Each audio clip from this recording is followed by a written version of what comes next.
આ એક બહુ નરી વાસ્તવિકતા છે. તમે જોતા હશો વલ્લભાચાર્યના જેટલા વંશજોના સ્થાનો છે આજે શેઠિયાઓ અને વેપારીઓના હસ્તગત થતા જઈ રહ્યા છે. એનું મેનેજમેન્ટ એ લોકો કરી રહ્યા છે અને લાત મારીને એ વલ્લભ વંશજોને ગુરુ કહીને લાત મારીને બહાર કાઢી રહ્યા છે. તેમ છતાં અક્કલ નથી આવતી. અમદાવાદની અંદર આવી અનેક ઘટનાઓ થઈ ચૂકી છે. નાથદ્વારા આપણે જોયું છે, નડિયાદ જોયું છે, જુનાગઢ જોયું છે. અમે અમારા માંડવી કચ્છમાં એનો અનુભવ કર્યો છે અને અત્યારે રિસેન્ટલી ઘાટકોપરની અંદર એ પ્રકરણ ચાલી રહ્યું છે. હવે પણ હજી સમજી જવાનો અવસર છે કે તમે જો શ્રી મહાપ્રભુજીના સાથે નહીં રહો તો તમને કોઈ બચાવી નહીં શકે. સાર એ છે કે આપણે આપણા ઘરમાં આપણા પ્રભુને પધરાવી અને તનમનથી એમની સેવા કરીએ. વૈષ્ણવને આપણે ગ્રાહક ન માનીએ, એને મહાપ્રભુજીના પથના પથિક માનીએ, એના પ્રત્યે સહાનુભૂતિ રાખી અને એને સન્માર્ગનો ઉપદેશ કરીએ અને એનાથી આપણું સન્માન છે, એમાં આપણી પણ ગરિમા છે. પ્રભુ છે એ કીડીને કણ અને હાથીને મણ આપે છે. તમને ખ્યાલ હશે કે એક જે ભાટ ચારણ છે એ મહાપ્રભુજીનો શિષ્ય થયો ત્યારે એને એનાથી જ આજીવિકા ચાલતી હતી. ત્યારે શ્રી મહાપ્રભુજીનો શિષ્ય થયા પછી શ્રી મહાપ્રભુજી એને કહ્યું કે આજ પછી ભગવાનના ગુણ ગાજે, પણ એ ગુણ ગાવાને કદી પણ તું તારી આજીવિકાનું સાધન નહીં બનાવતો. આ વાતને યાદ રાખજે, પ્રભુ ઉપર દ્રઢ વિશ્વાસ રાખજે, તારું ચાલશે.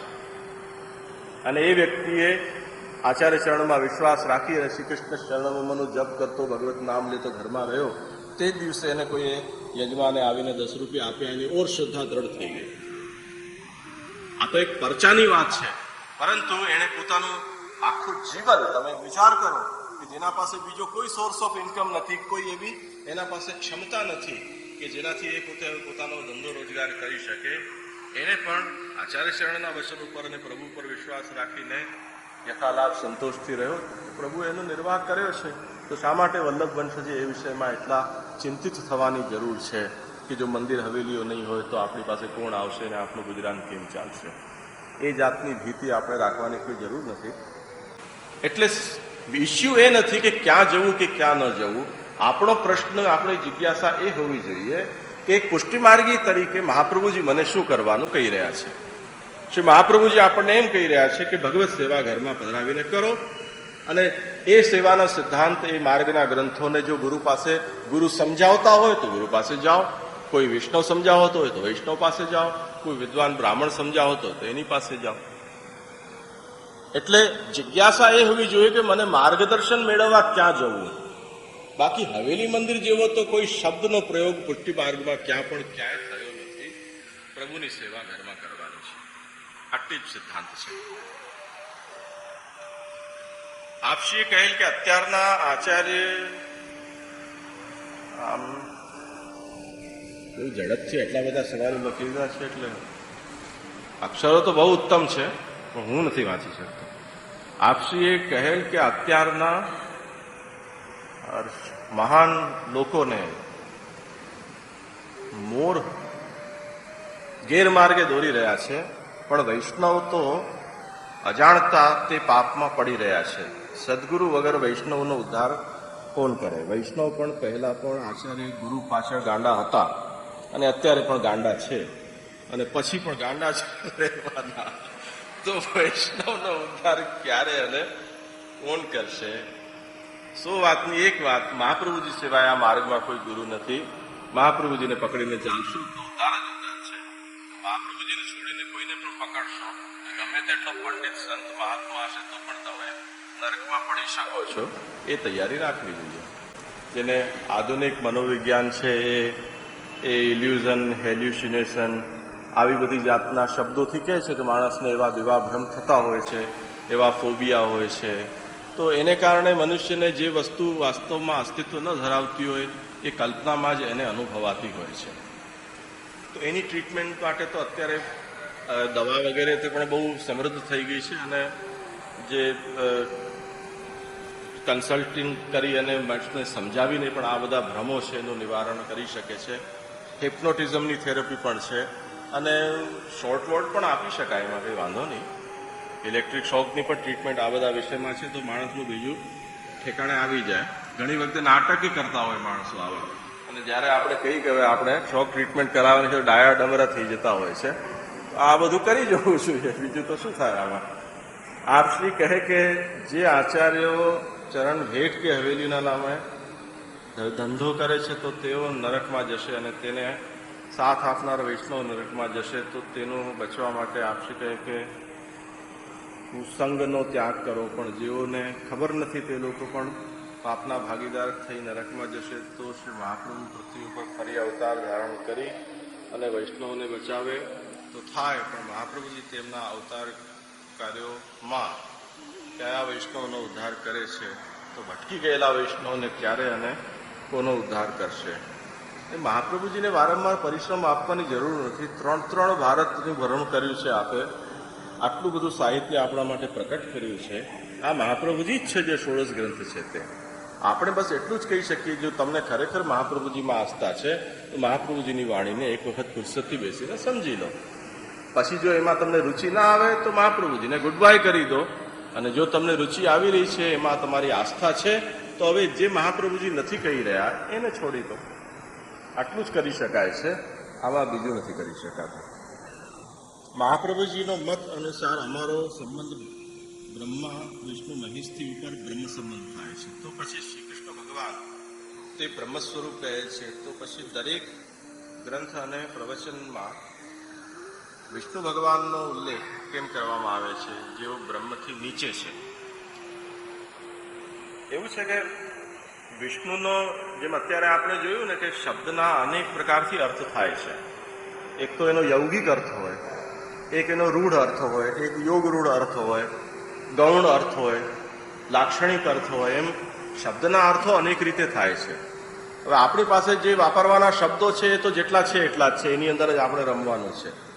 શાસ્ત્રમાં જ્યારે કોઈ શબ્દનો પ્રયોગ થઈ રહ્યો છે ત્યારે આપણને શાસ્ત્ર મર્યાદામાં એનું વિવેચન કરવું પડશે. વિષ્ણુ શબ્દનો એક અર્થ થાય છે વ્યાપક, જે સર્વવ્યાપી છે એને વિષ્ણુ કહેવાય છે. હવે જ્યારે વિષ્ણુ શબ્દનો પ્રયોગ થાય છે તો દરેક વખતે વ્યાપક અર્થમાં થતો હોય એવું પણ માની નથી શકાતું, કેમ કે બ્રહ્મા વિષ્ણુ મહેશ જે ત્રિપુટી છે, એ ત્રિપુટીના દેવ ત્રિપુટી છે, જે ગુણાવતાર છે, એના સંદર્ભમાં વિષ્ણુ શબ્દ પ્રયોગ થાય તો એ ભગવાનની કોઈ કંઈક વિભૂતિ છે, પ્રભુનો ગુણાવતાર છે, એ અર્થમાં એ વિષ્ણુ શબ્દ સમજાશે. અને જ્યારે વ્યાપકતાના અર્થમાં વિષ્ણુ શબ્દ રખાય છે ત્યારે એને પરબ્રહ્મ કૃષ્ણના અર્થમાં સમજવું પડશે. એટલે કે મહાપ્રભુજી જ્યારે પુરુષોત્તમ સહસ્રનામમાં કહે છે પુરાણ પુરુષો વિષ્ણુ પુરુષોત્તમ ઉચ્ચતે, તો એ ગુણાવતાર નથી સમજવાનો, ત્યાં વિષ્ણુનો અર્થ કૃષ્ણ સમજવાનો છે. અને બાલબોધ ગ્રંથની અંદર જ્યારે વિષ્ણુ અને શિવની ભક્તિ કે શરણાગતિથી મુક્તિ મળે છે એમ જ્યારે આચાર્ય ચરણ કહે છે, ત્યારે ગુણાવતાર વિષ્ણુના અર્થમાં ત્યાં છે. એમ સંદર્ભ પ્રમાણેનો અર્થ વિચારાશે. આપશ્રીએ કહે કે હવેલી તથા મંદિરોમાં જવું નહીં, પણ શ્રીનાથજી વ્રજમાં તથા 7 સ્વરૂપો હવેલીમાં પણ જવું નહીં, અને ત્યાં પાણી પણ ભેટ કે ઠાકોરજીને રૂપિયા કે સામગ્રી ધરવી નહીં. તો શ્રી ગુસાઈજીએ 7 પીઠાધીશ્વરોનો સ્થાપના કરેલ છે, તો ત્યાં પણ જવું નહીં. એટલે હું કોઈને ક્યાંય જવાનું નથી કહેતો. હું તો એમ કહું છું કે મહાપ્રભુજીએ ઘરમાં પોતાના પ્રભુની સેવા કરવાની છે, એ કરવાનું છે. કોને ક્યાં જવું ને ક્યાં ન જવું એ એના રુચિનો વિષય છે. પણ મહાપ્રભુજીને જો પૂછશો કે મને એક પુષ્ટિમાર્ગી તરીકે મારું કર્તવ્ય શું, તો શ્રી મહાપ્રભુજી કહેશે કે તારા ઘરમાં ઠાકોરજીને પધરાવો અને સર્વસ્વ સમર્પિત થઈ અને એમની સેવા કરો. હવે તમને જો માર્ગ સમજવો છે, સિદ્ધાંત સમજવો છે, અને તમે સ્વયં નથી સમજતા, તો તમને સમજાવનાર જ્યાં મળતો હોય એની પાસે જઈને એને સમજો. આપણે લાયન્સ હોલમાં બેસીને એને સમજી રહ્યા છીએ, જેનો ક્યાંય ઉલ્લેખ નથી. ન હવેલીમાં આવી રહ્યો છે, ન મંદિરમાં આવી રહ્યું છે, ન કોઈ ધર્મસ્થાનમાં આવી રહ્યું છે. અહીંયા કાલે મુજરો પણ થઈ શકે છે. ગ્રહ સેવા ઉપરાંત સાંજે ક્યારેક મનોરથ, હિંડોળા, સાંજી જેવાના દર્શન કરવા નજીકના મંદિર એટલા માટે જઈએ કે જેથી તે મનોરથમાં કેવી સજાવટ કરાઈ છે, જે આપણે આપણા ઘરે પ્રભુમાં તેનો કેવી રીતે વિનિયોગ કરી શકીએ તેનો ખ્યાલ આવે, તો શું તે માટે પણ મંદિર ન જવું? જો અહીંયા એટલા પણ અમદાવાદમાં બિરાજે છે બધા ગોસ્વામી આચાર્યોએ એ વાત એક મતથી છાપામાં જાહેર કરી છે કે સાર્વજનિક સેવા પ્રણાલી એ પુષ્ટિ માર્ગમાં માન્ય નથી. હવે જે સાર્વજનિક સેવા પ્રણાલી અત્યારે ચાલી રહી છે પુષ્ટિ માર્ગના નામે, કે જે ખરેખર પુષ્ટિ માર્ગી નથી, ત્યાં તમે જવા માટે શું કામ એટલા બધા લાલાયિત થઈ રહ્યા છો? મને એ નથી સમજાતું. તમે કોઈ એનું નામ લો, એનું વચન સાંભળશે તમને અહીંયા. આ એવું ભાનુમતીનો પિટારો છે. આમાંથી જે જોઈશે તે તમને મળશે. બધા ભેગા થઈને એને શપથ લઈને સુપ્રીમ કોર્ટ, ભારતની સુપ્રીમ કોર્ટને સમજાવી રહ્યા છે કે પુષ્ટિ માર્ગમાં જાહેર સેવાને કોઈ સ્થાન નથી અને જાહેર સેવા કરનારો વ્યક્તિ છે પુષ્ટિ માર્ગમાં ગુરુપદને લાયક નથી. ત્યાં સુધી સુપ્રીમ કોર્ટને કહી રહ્યા છે. તો હવે એ સ્થિતિમાં આપણે હવે કોને પૂછવા જવાનું બાકી રહ્યું અને કયા સ્થાનનો મોહ હવે છે આપણને? ઘરમાં જો કરી રહ્યા છો તો આવો સવાલ કદી થવો ન જોઈએ. જો ખરેખર તમને સેવા પ્રણાલી શીખવી જ છે તો જે સચ્ચાઈથી પોતાના ઘરમાં પ્રભુની ભક્તિભાવથી સેવા કરી રહ્યો છે એ ભગવદી વૈષ્ણવ પાસે જાઓ, વિનંતી કરીને કહો મને આપ શીખવો કે સાંજે કેવી રીતે કરવું. તમે આટલા વર્ષોથી દર્શન કરતા આવ્યા છો, અહીંયા જેમને માથામાં વાળ નથી રહી ગયા, ધોળા થઈ ગયા છે, એટલા વર્ષો દર્શન કર્યા પછી પણ જો સાંજી ન શીખી શક્યા તો હવે બીજા કેટલા વર્ષમાં શીખશો? આ એક બહુ વિચિત્ર સ્થિતિ છે. આપણે કોઈ જાણે કયા ભ્રમમાં જીવી રહ્યા છીએ એ સમજાતું નથી. જોવાથી નથી થતું. એક વખત કરવા માંડો, ગાંડા ગયેલું આપોઆપ બધું આવડતું થઈ જશે. મારી લાઈફમાં મેં આ વખતે પહેલી વખત છઠ્ઠી પૂરી બનાવી, ઠાકોરજીની છઠ્ઠી. કેમ કે સંયુક્ત પરિવારમાં રહેતા હતા ત્યારે મોકો જ ના આવ્યો. પણ આ વખતે આકસ્મિક એવું થયું, કાર્યક્રમ બદલાયો કે અમારા પિતાશ્રી જ્યાં બિરાજતા હતા ત્યાંથી અમને પાછું પધારવાનું થયું. અધરવાઇઝ અમને ત્યાં જન્માષ્ટમી મનાવવાની હતી અને જે દિવસે છઠ્ઠી છે તે જ દિવસે આપ અહીંયા પધારવાના હતા. મેં તમારી જેમ દર્શન જ કર્યા હતા છઠ્ઠીના અને મને કોન્ફિડન્સ હતો જ નહીં કે હું છઠ્ઠી બનાવી શકીશ. મારી પાસે અમારે ત્યાંની પ્રણાલિકામાં જે છઠ્ઠી થાય છે એનું કોઈ પ્રારૂપ પણ હતું નહીં. કર્યું તે દિવસે આવડી ગયું. છાબાસી વળે કે નહીં, સરસ બનાવ્યું. કરશો તો આવડશે, બાકી જોયા કરશો ને. તો આજે હું આટલી ઉંમરનો થયો, 40 વર્ષ થવા આવ્યા, પણ મને હજી એ કોન્ફિડન્સ આવતો ન હતો. કરવા લાગી જવાનું છે, એમાં વાટ જોવાની નથી. આ જ શીખવાનો એક તરીકો છે. પુષ્ટિ માર્ગમાં સાર્વજનિક સેવા પ્રકાર નથી, પરંતુ ગિરિરાજજી પર પ્રકટ થયેલ શ્રીનાથજી માટે સાર્વજનિક સેવા પણ શરૂ કરવા પાછળનો આશય સ્પષ્ટ કરવા. ઠાકોરજીએ મજબૂર કર્યા મહાપ્રભુજીને. તમે ઇતિહાસ જુઓ, મહાપ્રભુજી કહ્યું કે અમારે ત્યાં તો આ દેવાલય હોતું નથી, ઘરની જેવો નકશો બનાવો. નકશો બનાવે એમાં આપોઆપ ધજા કલશ આવી જાય. 3 વખત નકશો ફેરવ્યો, 3 વખત ધજા કલશ આવી ગયા. એટલે મહાપ્રભુજીએ કીધું કે તો હવે ઠાકોરજીને પૂછો, આ ભગવત્કૃત પ્રતિબંધ છે, જેનું નિવારણ જીવથી શક્ય નથી. એટલે શ્રી મહાપ્રભુજીએ પૂછ્યું કે આપની શું ઈચ્છા છે? ઘરમાં બિરાજવાનું છે, સખણા થઈ જાય, કે તમારે દેવમાં પૂજાવવું છે? ઠાકોરજી કે મને લોકમાં પૂજાવવું છે. તો મહાપ્રભુજી કહે તો હવે દેવાલય બનાવો. પુષ્ટિ માર્ગમાં તો આ વસ્તુ હવે શક્ય નહીં રહે. એટલે શ્રી મહાપ્રભુજીએ સ્પષ્ટ આજ્ઞા કહી કે અહીંયા હવે દેવાલયની રીતિ આપણે રાખીશું. દેવાલય પુષ્ટિ માર્ગમાં હોતું નથી. એટલે મહાપ્રભુજીને ફરજિયાત ચોખવટ કરવી પડી કે શ્રીનાથજી છે મર્યાદા માર્ગી દેવાલયમાં બિરાજી રહ્યા છે. તો ઠાકોરજીનો તો કોઈ ધણી નથી. હું તમને મારી વાત કરું, એક વખત ભરૂચની અંદર પ્રવચનનું આયોજન થયું, હું પહેલી વખત ત્યાં ગયો. હવે વૈષ્ણવોને ત્યાં કેવી વ્યવસ્થા હોય, કોઈને ઓળખું કરવું નહીં, એમના ઘરે ઉતરીએ, ક્યાંક ફસાઈ જઈએ, આપણે અનુકૂળ ના આવે, એમને માટે આપણે ભાગરૂપ થઈએ. એટલે મેં કહ્યું મને કોઈ એવા સ્થાનમાં રાખો કે જ્યાં હું મારી રીતે બધું કરી શકું અને તમને કોઈ તકલીફ ન થાય. તો હવે મેં જે સ્થાન જે ભરોસે એમને સજેસ્ટ કર્યું, એમણે કહ્યું ઠીક છે તમારી ઈચ્છા, મને એવું લાગે છે કે તમને તે ફાવશે નહીં, પણ આપે કહી જ રહ્યા છો તો હવે આપની ઈચ્છા અનુસાર અમે વ્યવસ્થા કરી દઈશું. મને લઈ ગયા ત્યાં રેલવે સ્ટેશનથી સીધા. ત્યાં જતાની સાથે તો બધા આવો ભાવપત્રક લાગેલા હતા બહાર, મંગલાના આટલા અને રાજભોગના આટલા અને જારી ભરવાના આટલા અને ફલાણા દીકડા પૂછડાના આટલા. મેં કીધું આ તો તમે ક્યાં લઈ આવ્યા? મને કોઈ દુકાનમાં લઈ આવ્યા, હોટલમાં લઈ આવ્યા? ત્યાંથી જ ચપ્પલ ઉતારે ગયું, ત્યાંથી રવાના થઈ ગયો. મને તમે જ્યાં રાખશો, નર્મદાના કિનારે ઝૂંપડીમાં રાખશો તો રહી જાય, પણ અહીંયા રહેવામાં આપણો ધર્મ નથી. જ્યાં મહાપ્રભુજી અને ઠાકોરજીનો ધંધો થતો હોય ત્યાં પગ મૂકી કેમ શકાય?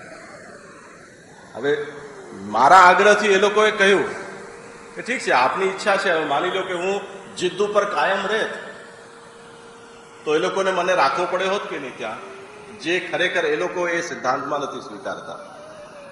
એ લોકો સ્વયં ત્યાં જતા નથી, પણ મારી ઈચ્છા હોત તો એ ના પાડી શક્યા હોત. હવે ઠાકોરજીની ઈચ્છા જ વિચિત્ર થઈ ત્યાં. મને કોઈના ઘરમાં નથી રહેવું, મને દેવાલયમાં રહેવું છે. મહાપ્રભુજી શું ચાલે એમાં? ઠીક છે તમે દેવાલયમાં રહો, મારે તમારી સાથે પછી બ્રહ્મ સંબંધી સેવા તૈયાર નહીં થાય, તમને સંન્યાસીઓની સેવા સ્વીકારવી પડશે. ખબર છે? પિતાજી કે પહેલા એવું જ હતું, અત્યારે એવું જ થશે, કઈ વાંધો નહીં, આવા દો. હવે આની અંદર કોણ નિયામક? શ્રી મહાપુરુજી એ વાતની સ્પષ્ટતા કરી છે. બાધાને અંબા હરી જ છે. પ્રભુ જ્યારે કોઈ વિચિત્ર આજ્ઞા કરીને ગુરુ આજ્ઞાથી વિરુદ્ધ અનુકૂળ પ્રતિકૂળ કોઈ પણ આજ્ઞા કરે તો પ્રભુથી તો મોટું કોઈ નથી. પ્રભુ કોઈ ઈચ્છાથી પોતાનો વિશેષ અધિકારનો પ્રયોગ કરી રહ્યા છે તો શિરોધારે કરવું પડશે. હવે તમે જુઓ, ઇન્ટરેસ્ટિંગ હિસ્ટ્રી છે કે જે શ્રીનાથજી આવી વિચિત્ર આજ્ઞા કરી એ શ્રીનાથજીએ ફરી પાછી ફેરવી તોડી કે હવે મને આનાથી બચાવો, કેમ કે આ બધા સંન્યાસીઓ છે, મને જે ભેટ આવે છે એ બધી પોતાના સંન્યાસીને ત્યાં લઈ જાય છે, આમને કાઢો અહીંયાથી. તો એ જ આજ્ઞા છે આખી રિવર્સ થઈ ગઈ. શ્રી ગુસાઈજીને કૃષ્ણદાસનો સાથ લેવો પડ્યો, ટોડરમલ, માનસિંહ, આ બધા રાજ્ય સંબંધ છે એનો પ્રયોગ કરીને એ બધાને કાઢવા પડ્યા. કેવી યુક્તિ છે કે ઝૂંપડીમાં આગ લગાડી દીધી, સેવા છોડીને એ લોકો અહીંયા આવ્યા, બીજો સ્ટાફ રિપ્લેસ કરી દીધો. આ ઇતિહાસ છે. હવે શ્રીનાથજી જે વખતે એ સાર્વજનિક સેવા પ્રણાલીમાં જયારે ઈચ્છા કરી અને બિરાજ્યા અને પછી જયારે શ્રી મહાપ્રભુજી ગુસાઈજીના ઉપર ફરી પાછા પધાર્યા તે દિવસે શ્રી ગુસાઈજીએ એમ આજ્ઞા કરી કે હવે આ મારા કુલનો દેવ છે, હવે આ સર્વોદ્ધારક ન રહ્યો. કહેતા રહો તમે સર્વોદ્ધારક, પણ હવે આ મારા કુલનો દેવ છે એટલે આમની વ્યવસ્થા, આમની ચિંતા મારો કુલ કરશે. એટલે અમારા વલ્લભ વંશજ ગોસ્વામી આચાર્યોના સંયુક્ત પરિવારના સેવ્ય તરીકે શ્રી ગુસાઈજીએ શ્રીનાથજીને પધરાવ્યા અને શ્રીનાથજીએ ગિરધરજીના વંશ ઉપર હાથ ધરીને કહ્યું કે આ મારું વ્યવસ્થા કરશે. તે વખતે રાજ્યના સન્મુખ એ કરાર થયો કે જે શ્રીનાથજીની વ્યવસ્થાનો કાર્યભાર સંભાળશે એને 360 દિવસમાંથી 60 દિવસ એને સેવા કરવાનો હક મળશે, બાકીના 300 દિવસ શ્રી ગુસાઈજીના બીજા વંશજોના હકના છે. એનો વારાનો જે દિવસ છે તે દિવસ સિવાય કોઈ પણ વલ્લભ વંશજ છે એ જ શ્રીનાથજીની સેવા કરવાનો હકદાર બનશે જો ત્યાં હાજર હોય તો. હવે આ જે વખતે નિશ્ચિત થયું ત્યારે વલ્લભ વંશજોએ શ્રીનાથજીને પોતાના ઉપર લીધા. એટલે શ્રી ગિરધરજીએ પોતાના ઘરમાં શ્રીનાથજીને પધાર્યા કે દેવાલયમાં તમને જયારે બિરાજવું હતું ત્યારે તમારી ઈચ્છાથી હતા, પણ હવે જે વખતે આપે અમારા માટે પધરાવવાની ઈચ્છા કરી છે તો હવે અહીંયા કોઈ દિવસ બેઠા છો, ભલે અમે અત્યારે તમને ત્યાંથી નથી ખસેડી શકતા, પણ એકવાર અમારું ઘર તો જઈ જાઓ તમારું. એટલે મથુરા સદઘરામાં પધરાવ્યા અને એ સદઘરાનો સપ્તમીનો ઉત્સવ આખો પુષ્ટિમાર્ગ ઉજવે છે. જે દિવસે શ્રીનાથજીનું ત્યાં સ્થાપન થયું હતું અક્ષય તૃતીયા, એ સ્થાપના દિવસ કોઈ જાણતું નથી પુષ્ટિમાર્ગમાં, કેમ કે દેવાલયમાં બિરાજ્યા એ શ્રીનાથજીથી આપણે શું લેવા દેવા? આપણે તો એ શ્રીનાથજીને જાણીએ છીએ કે જે શ્રીનાથજી આપણા ઘરમાં પધાર્યા હતા. ખ્યાલ આવી ને વાત? સૂક્ષ્મતાથી વિચાર કરજો આ બધા વસ્તુનો. એમને એમ લેભાગુ થઈને નહીં ચાલે. આખી હિસ્ટ્રી બહુ કોમ્પ્લિકેટેડ છે, એમાં શ્રીનાથજીની તો ખાસ. અને શ્રી ગુસાઈજીએ જે વખતે આ વાત જોઈ કે હવે શ્રીનાથજીની ઈચ્છા વિપરીત થઈ રહી છે એટલે એમણે કેટલી ચતુરાઈ કરી કે આખું જતીપુરા ગામ અને એની આસપાસની જેટલી પણ જમીનો, ખેત ખલિયાણ છે એ બધા પોતે પરચેસ કર્યા અને ગામના પોતે પટેલ બન્યા, જેની અંદર શ્રીનાથજીનું દેવાલય પણ આવી ગયું. એટલે જે ગામનો માલિક છે, રાજા છે, એ ગામના ટેરિટરીમાં આવતું મંદિરનો પણ એ સ્વતંત્ર માલિક છે. એટલે શ્રી ગુસાઈજીએ શ્રીનાથજીને પણ બાટામાં આપ્યા પોતાના પરિવારમાં. કોઈ સાર્વજનિક પ્રોપર્ટી છે એને કોઈ પોતાના પરિવારમાં વહેંચી શકે? આ ઇતિહાસ છે આપણો. આ બધા ડોક્યુમેન્ટ પબ્લિશ થયેલા છે. સુપ્રીમ કોર્ટમાં જેટલા પણ આ બધા કેસીસ ચાલે છે એના જેટલા દસ્તાવેજો છે, શ્રી ગોસાઈજીએ જેટલી જમીન ખરીદી છે, અકબરની ફેમિલી એમને જેટલી જમીનો ગિફ્ટ કરી છે, એમને જેટલા પરવાનાઓ આપ્યા છે, એ બધા ટ્રાન્સલેશન સાથે પબ્લિશ થયેલા છે. હમણાં નજીકમાં જ એનું રિપ્રિન્ટ સુનિલભાઈ જાગીરદારે સુરતથી કરીને બહુ સુંદર રીતે સર્ક્યુલેટ કર્યું છે. તમે જુઓ આ બધી વસ્તુઓને. એટલે જે વખતે જે વ્યવસ્થામાં હતા તે વખતે તે જાતનો વ્યવહાર હતો. જ્યારે વ્યવસ્થા બદલાઈ ત્યારે પછી એ જાતનો વ્યવહાર શરૂ થયો. આપણે ભક્તિવર્ધિની ગ્રંથનું યથામથી યથાશક્તિ જે સમય મર્યાદા હતી એમાં અવગાહન કર્યું. આ તો માત્ર પરિચય છે. કેમ કે આચાર્ય ચરણોએ આપણે જોયું તેમ 11 આચાર્યોએ આના ઉપર સંસ્કૃત વ્યાખ્યાન પ્રકટ કર્યું છે. આનાથી આપણી જિજ્ઞાસાઓ તીવ્ર બને અને એ વ્યાખ્યાનને આપણે સમજવા માટેની ઇંતજારી જાગે તો આપણે એમ માની શકીએ કે આ આપણે જે પરિશ્રમ કર્યો છે ભેગા થઈને એ સફળ થયો ગણાશે. અને અંતમાં જે કોઈ પણ સિદ્ધાંતના નિરૂપણ દરમિયાન કે એને સમજાવવા માટે દૃષ્ટાંત દાખલામાં કોઈ પણ કઠોર ભાષાનો પ્રયોગ થયો હોય તો નિરક્ષર વિવેક રાખીને એમાંની જે મુખ્ય સિદ્ધાંત છે એને સમજવાનો પ્રયાસ કરજો. કેમ કે કોઈ વ્યક્તિની કે કોઈ સમુદાયની નિંદા કે એને ઉતારી પાડવું એની આલોચના છે એ આનો મુખ્ય લક્ષ્ય નથી. તે જ રીતે ચોરી નહીં કરવી, સત્ય બોલવું, સદાચાર રાખવું આવું કહેવાથી જો કોઈ વ્યક્તિ બેઠો બેઠો એમ માને કે મારી નિંદા થઈ રહી છે તો આપણને કહેવું પડશે કે ચોર કી દાઢી મેં તિનકા. કેમ કે આપણે કોઈને નથી કહી રહ્યા, આપણે જે સિદ્ધાંત છે એનું નિરૂપણ કરી રહ્યા છીએ જે આચાર્ય ચરણોના શબ્દોમાં છે. એ સિદ્ધાંતના નિરૂપણથી કોઈ પોતાના ઉપર બંદોબસ્તી પાઘડી પહેરી લેતો હોય તો એ શું કમિટ કરી રહ્યો છે કે એ અપસિદ્ધાંતને એ પોતે અનુસરી રહ્યો છે. એનાથી એનું કમિટમેન્ટ ખુલ્લું પડે છે. બાકી વલ્લભ વંશજને પુષ્ટિમાર્ગની અંદર આસ્થા રાખનારને, આચાર્ય ચરણમાં ગુરુબુદ્ધિ રાખનારને શ્રી મહાપ્રભુજીના વચનને ના ચર્ચા વિચારણા કે પ્રવચન ઉપદેશથી ક્રોધિત થવું ન જોઈએ. કેમ કે આપણો જે મીટિંગ પોઈન્ટ છે, યુનિફાઈંગ પોઈન્ટ છે એ શ્રી મહાપ્રભુજી છે, એ કોમન છે. તો શ્રી મહાપ્રભુજીને લઈને તો આપણો વિવાદ કદી હોઈ ન શકે. શ્રી મહાપ્રભુજીની વાણી, ગ્રંથ કે સિદ્ધાંતને લઈને આપણા વચ્ચે વિવાદ ન હોઈ શકે. કદાચ વિવાદ આપણા વચ્ચેની હોંસાતોષી કે અહંકારને કારણે હોઈ શકે છે. આપણે મનુષ્ય છીએ તો એવી જાતની ભૂલ આપણા એકબીજાથી થઈ શકતી હોય. પણ સાથે સાથે એ વાત પણ આપણે સમજવી જોઈએ કે આચાર્ય ચરણના વચનોને જાહેરમાં કે વ્યક્તિગત એનું વ્યાખ્યાન, એનું પ્રવચન કે એનું અધ્યાપન કરવાથી કોઈને તકલીફ થતી હોય અને એ જો કોઈ જાતની ધાક ધમકી કરતો હોય તો એ ખાંડ ખાય છે. એ ભ્રમમાં છે કે એનાથી કોઈ પ્રભાવ પડવાનો છે. જેટલો વિરોધ થશે એટલો વધારે પ્રબલ અહીંયા તો લાવારસ ઉકળી રહ્યો છે. આ વસ્તુ તો ઓર વધારે જોરથી શૂટઅપ થશે અને હજી પણ સમય છે સુધરી જવાનો. કેમ કે એટલું બધું ખુલ્લું છે અહીંયા, દરેકના પગ એ રીતે ફસાયેલા છે, દરેકના નીચે એટલા રેલા છે કે આજની તારીખમાં જો હવે સુધરીને શ્રી મહાપ્રભુજીના શરણે જો નહીં થાવ ને તો ફેંકાઈ જશો, કોઈ થૂકશે પણ નહીં.